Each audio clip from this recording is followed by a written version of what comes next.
Assalamualaikum warahmatullahi wabarakatuh. Selamat pagi anak-anak. Bagaimana kabarnya hari ini? Kabar baik bukan? Semoga kalian sehat, semangat meskipun belajar di rumah. Kali ini kita akan belajar kelas 4, tema 6, cita-citaku, subtema 2, hebatnya cita-citaku, pembelajaran 1. Setiap orang memiliki cita-cita untuk menjadi apa kelak di kemudian hari. Apapun cita-citamu, pasti kamu berharap menjadi orang yang hebat dan bermanfaat bagi lingkunganmu. Perhatikan gambar di atas. Sebutkan nama profesi yang terdapat dalam gambar tersebut. Jelaskan tugas masing-masing profesi tersebut. Adakah salah satu dari profesi itu yang menjadi cita-citamu? Mengapa? Nah, anak-anak, coba amati gambar ini. Amati profesi yang ada di gambar ini. Di sini ada ahli fisika, arsitek, polisi, dokter, dan astronot. Seorang arsitek bertugas merancang ruang dengan ide. Ahli fisika bertugas melakukan penelitian dan mengembangkan teori. Seorang polisi bertugas menjaga keamanan, ketertiban, dan penegakan hukum. Astronot meneliti luar angkasa, sedangkan dokter mengobati dan mencegah timbulnya kembali penyakit. Amatilah gambar di atas. Ceritakan pendapatmu tentang gambar tersebut. Apakah kamu mengetahui jenis pekerjaan yang dilakukan orang pada gambar tersebut?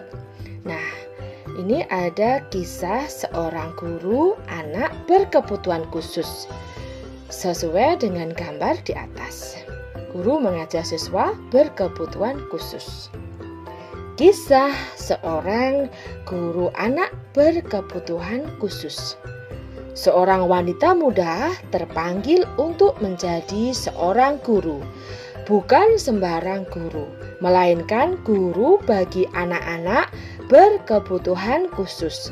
Semuanya berawal dari kepeduliannya terhadap kurangnya pendidikan yang sesuai bagi anak-anak berkebutuhan khusus di Indonesia yang sesuai. Sangita Lahman, nama wanita muda itu. Ia adalah seorang dokter yang beralih profesi menjadi seorang guru anak-anak prasekolah. Pada awalnya, ia mengajar anak-anak prasekolah untuk mengisi waktu luangnya. Akan tetapi, lama-kelamaan ia mencintai kegiatannya itu. Baginya, mengajar anak-anak prasekolah membuatnya mengerti tumbuh kembang anak yang akan mempengaruhinya saat mereka dewasa kelak. Pada saat mengajar anak-anak prasekolah, ia menemui beberapa siswanya yang berkebutuhan khusus, seperti anak yang menderita autis atau kesulitan belajar lainnya. Anak-anak ini memerlukan cara pengajaran dan bimbingan khusus yang berbeda dengan anak-anak yang tidak berkebutuhan khusus. Ia melihat saat itu tidak banyak sekolah yang tahu bagaimana mengajar anak-anak tersebut. Sangita kemudian memutuskan untuk menimba ilmu dan keterampilan yang membantunya untuk memahami anak-anak tersebut.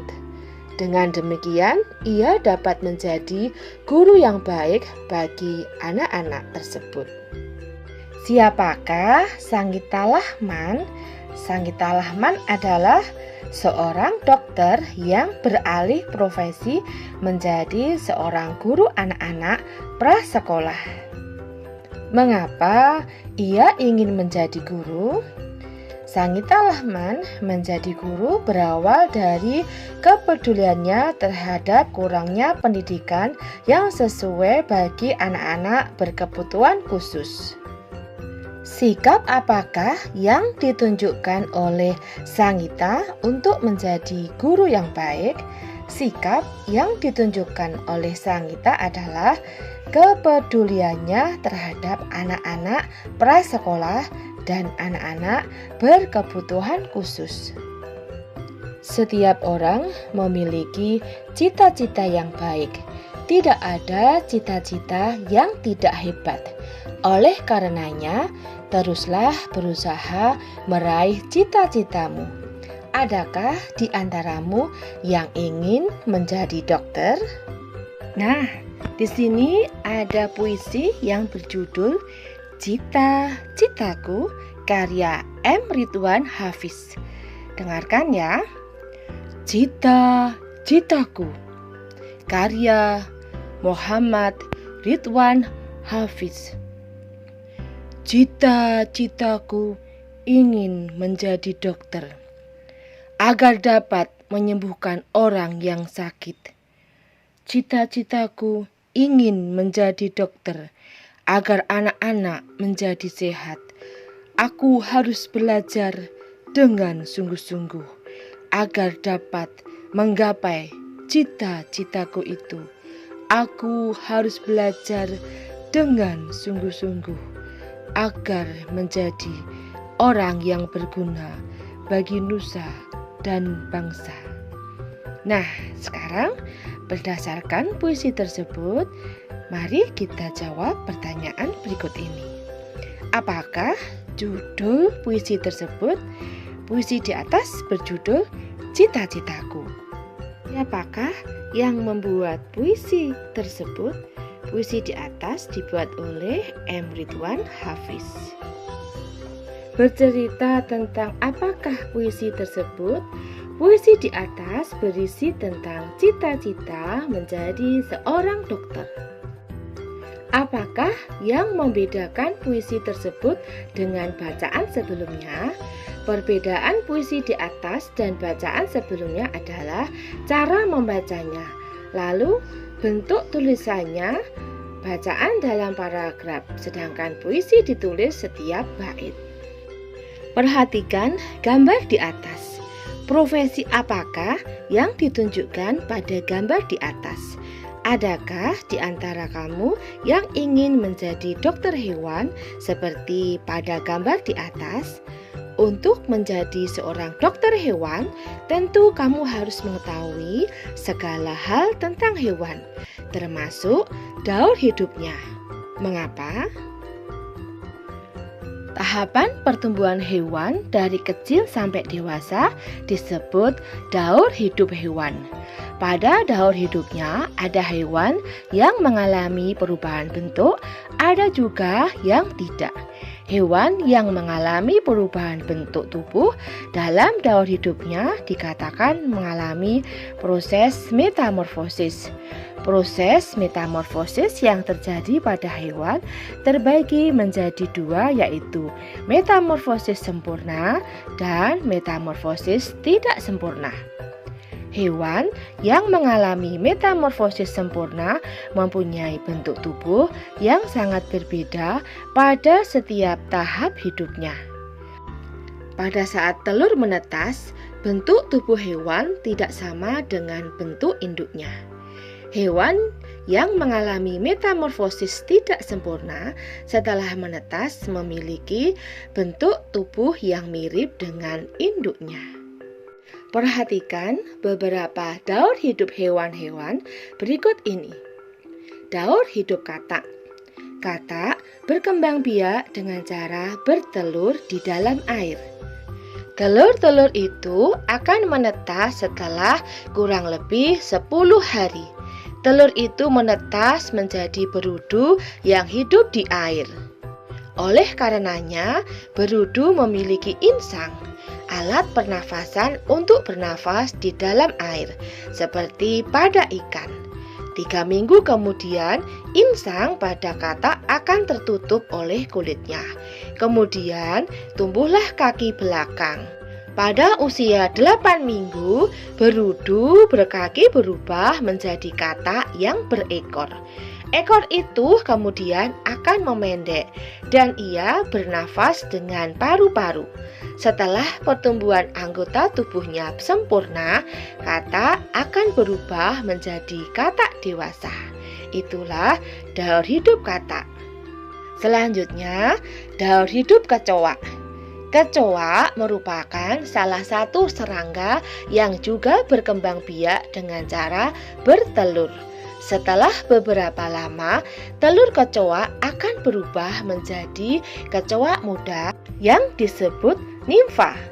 Bentuk nimfa mirip dengan kecoa dewasa, hanya warna kulitnya yang berbeda. Nimfa beberapa kali mengalami pergantian kulit sampai ia menjadi kecoa dewasa. Selanjutnya, daur hidup capung. Capung juga merupakan serangga yang berkembang biak dengan cara bertelur. Sama dengan kecoa, ketika telur capung menetas, ia menjadi capung muda yang disebut nimfa. Setelah kurang lebih mengalami pergantian kulit sebanyak 10 kali, capung berubah menjadi capung dewasa. Selanjutnya, daur hidup nyamuk. Nyamuk juga termasuk jenis serangga yang berkembang biak dengan cara bertelur di permukaan air. Ketika telur menetas, ia berubah menjadi jentik-jentik atau tempayak. Tempayak ini akan hidup dan mendapatkan makanannya dari air yang ia tinggali. Setelah cukup umur, tempayak ini berubah menjadi pupa. Setelah beberapa waktu, pupa akan berubah menjadi nyamuk muda hingga nyamuk dewasa. Nyamuk muda dan dewasa tidak hidup di air. Ia akan kembali ke air ketika hendak bertelur. Anak-anak, buatlah kelompok yang terdiri atas paling sedikit 3 orang. Nah, setiap kelompok akan mencari informasi tentang daur hidup 2 ekor hewan yang berbeda berdasarkan pilihan yang terdapat pada tabel di bawah.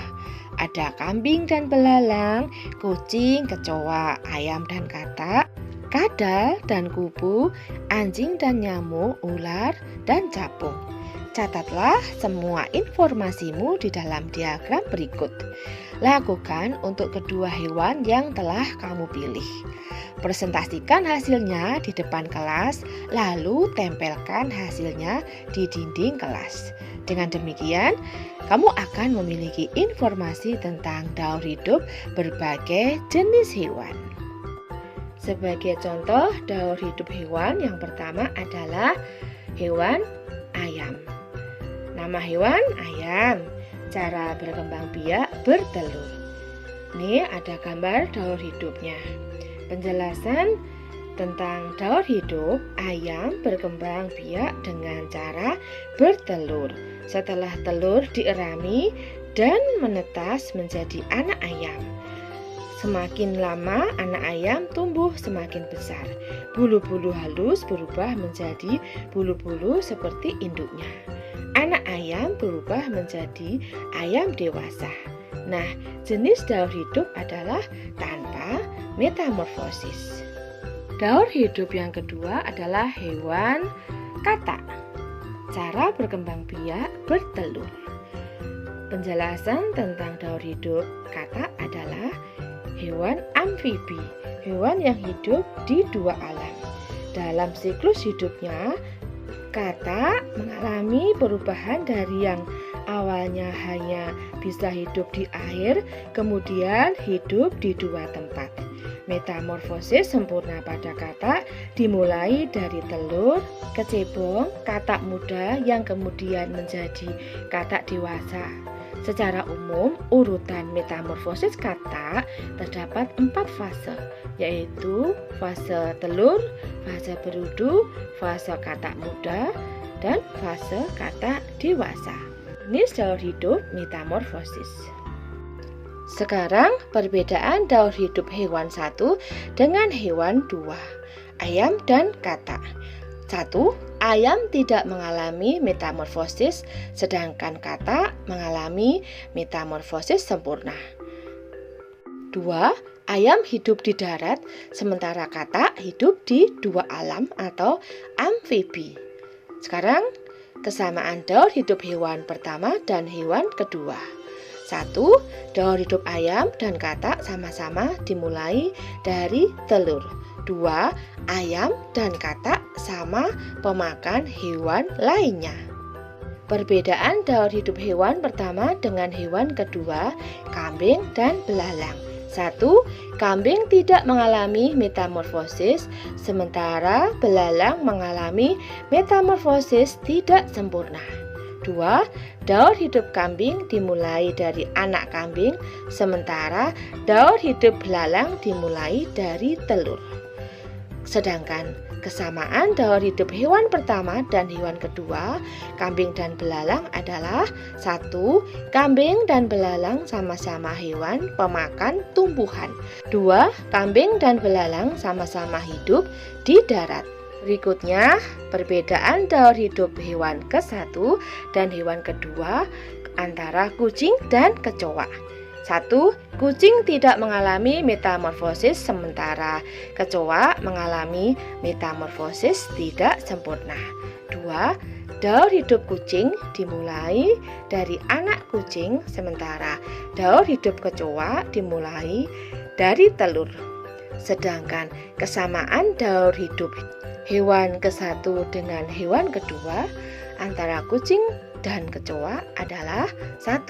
Kucing dan kecoa sama-sama hewan yang hidup di darat. 2. Kucing dan kecoa sama-sama pemakan hewan lain. Nah, sekarang carilah hewan-hewan yang ada di rumah. Lalu tentukan daur hidup mereka. Tentukan apakah hewan tersebut mengalami metamorfosis sempurna, metamorfosis tidak sempurna, atau tidak mengalami metamorfosis. Sekian pembelajaran hari ini. Jangan lupa like, comment, and subscribe. Bye-bye. See you next tomorrow. Wassalamualaikum warahmatullahi wabarakatuh.